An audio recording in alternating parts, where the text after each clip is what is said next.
Thank you so much, Kashish Pandey joining RESO platform, Research Sociology platform. The very purpose of this platform is to sort of cause expandability in our society to have some better perceptions and possibilities, so that we can also contribute in our society from a research perspective and academic perspective. That is the reason we keep conducting national and international level interviews in order to make a database primarily and mainly for research and also for academics. So we are very much glad to have you, because you sort of responded to our invitation in a very positive way. We're very glad for that. Thank you so much once again. So my first question is, could you please share about you, about yourself, and your area of expertise?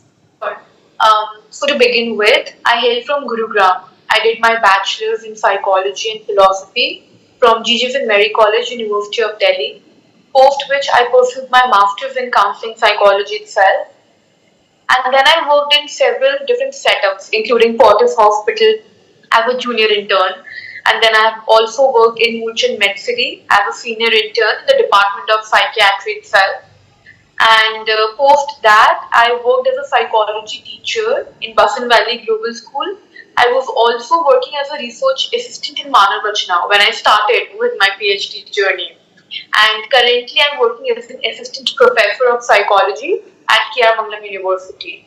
So my area to talk about it briefly and covers with the social psychology and sports psychology, because sports psychology is my main area and also the part of my PhD thesis.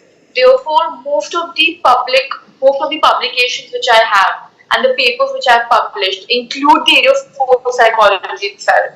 So, be it interviews with the athletes, be it the survey based design which I have used, or even developing certain models which include high statistical techniques. To add on to this, social psychology, if I talk about, I've developed this tool which covers infidelity and relationships. So, these are the two broad major areas I deal with basically. A wonderful piece of information to learn about your expertise, your area of study, your research work, and your academic pursuits, such as, like you've already mentioned, as you mentioned, your PhD and some other important areas. It's a good brief up for our audience. Thank you so much for that. Now, I would like to move on to my second question. It's like very important question. It says, what are the kind of research papers you've worked upon, important from a research perspective and academic perspective? It's a very good question. Again, the research papers matters a lot while we are doing PhD. And since my area is sports psychology and social psychology, when it boils down to sports psychology, I took interview with para athletes, about 30 para athletes, and I got to understand about the grittiness. So, as we conspicuously know, that para athletes have a lot of challenges which they go through, where whenever it comes to either managing their social vulnerability, economic vulnerability, political vulnerability, and then in our world, there are around 100 something, around billion people who suffer from disability. But out of which 1 million people face numerable difficulties in their day to day life. Despite of which, in India, in Tokyo 2021 Paralympics, more than 50 Indian para athletes participated, including Sumit Antil, Devendra Jhajra, Avni Lakhera, and many others. And most of them have also bagged medal and proved themselves.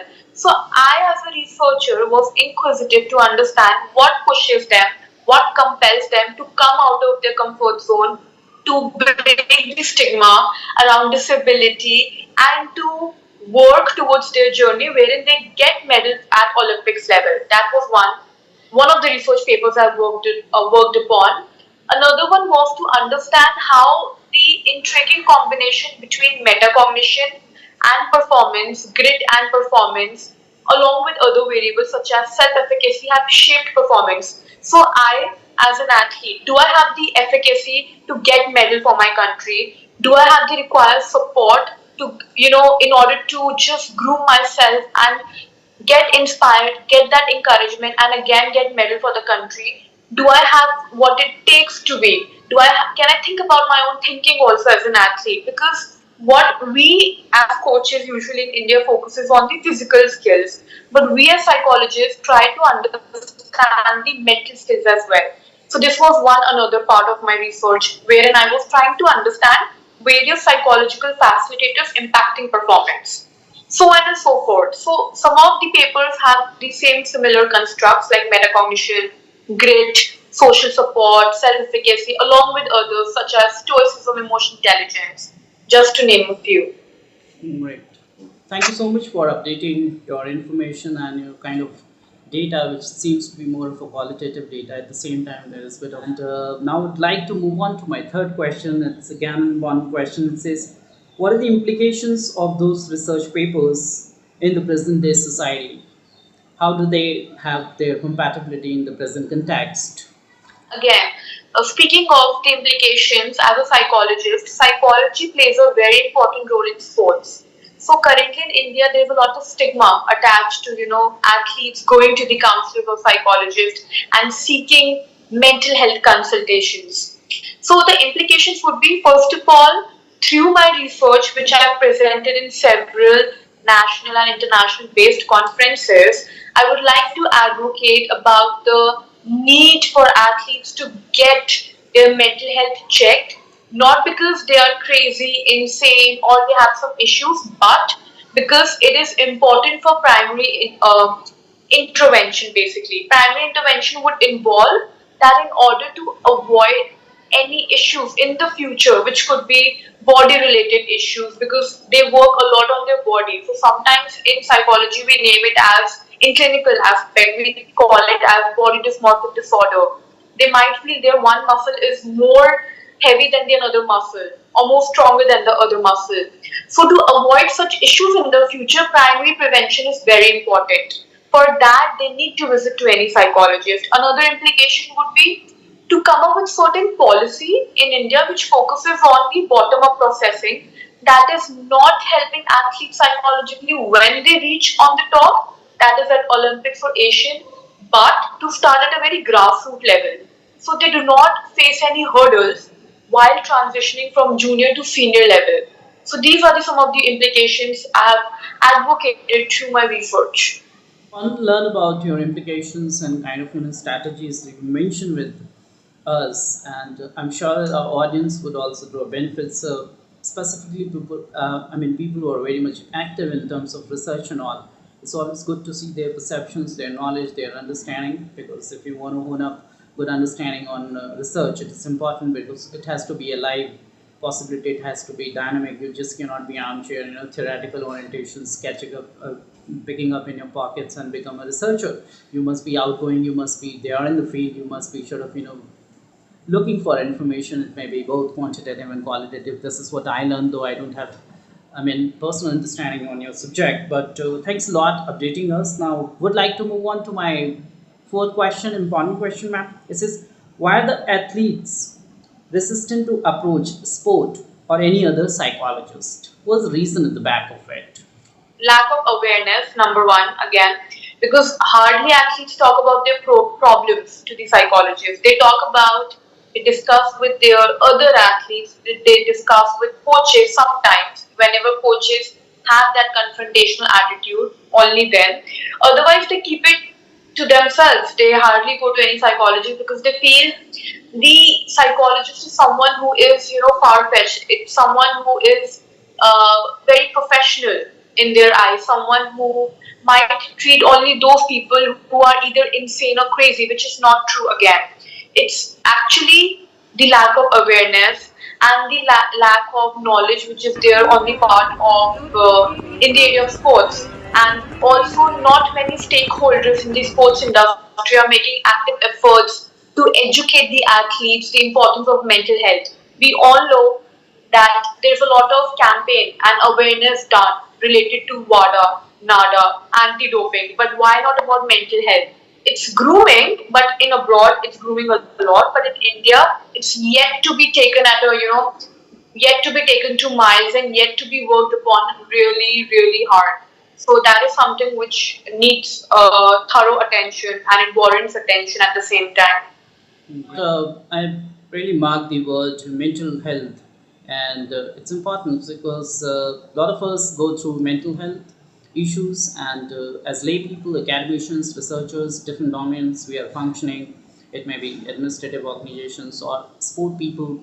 and people, even those who are into psychology and all, we struggle a lot, and normally we don't talk in an open manner about it. But of course, certainly the time has come, the society must address this as a problem, as a condition which is to be addressed, which is to be sort of responded. Thanks a lot for that update. Would like to move on to my final question, which is the fifth question. It says, uh, your work cover infidelity in relationships,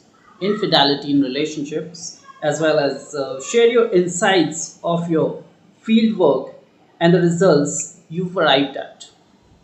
Another domain of my area which I have worked upon assiduously, which is social psychology. And in social psychology, since we have many other topics, one of the topic I have thoroughly investigated upon is infidelity, which is cheating in a relationship. So this I took up this topic because it was all over the news, all over the broadcast, and it was everywhere around me that people who are taking divorce after 10 years of their marriage, those who are breaking up very easily even after 7 8 years, it quite intrigued me, and I was very inquisitive to understand what exactly is compelling people to take extreme steps even after having spent 10 years of marriage together with their partner. So I realized there are many reasons, and because of current lifestyle changes and lack of tolerance, lack of patience, people are easily giving up on their relationships.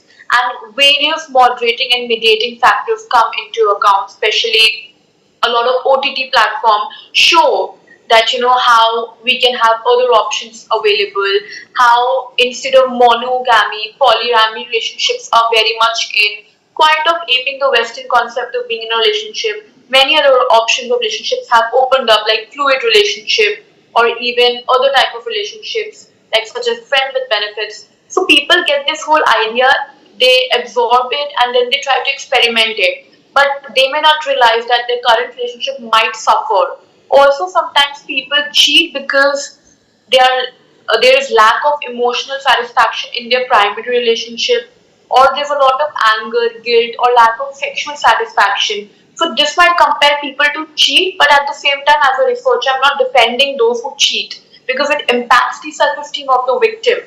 So this was one of the very important and major area which I touched upon in social psychology, and I published a paper which was indexed in a Taylor and Francis publishers. Yeah.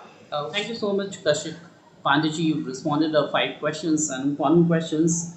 And normally, what I understand, infidelity in relationship not being addressed in our society openly, but of course, this is one of the psychological factor, one of the pathological reasons why many matrimonial ties are breaking into pieces. They're being shattered, and there are a lot of crimogenetic factors also that we experience because of these infidelity in relationships keep happening, and this is one of the existential reality and a social reality we come across, but barely we talk about it. Thank you so much putting our attention on this. So once again, thanks a lot giving your precious time and attending this session into national discussion at the, and once again, thanks a lot for giving your precious time, ma'am.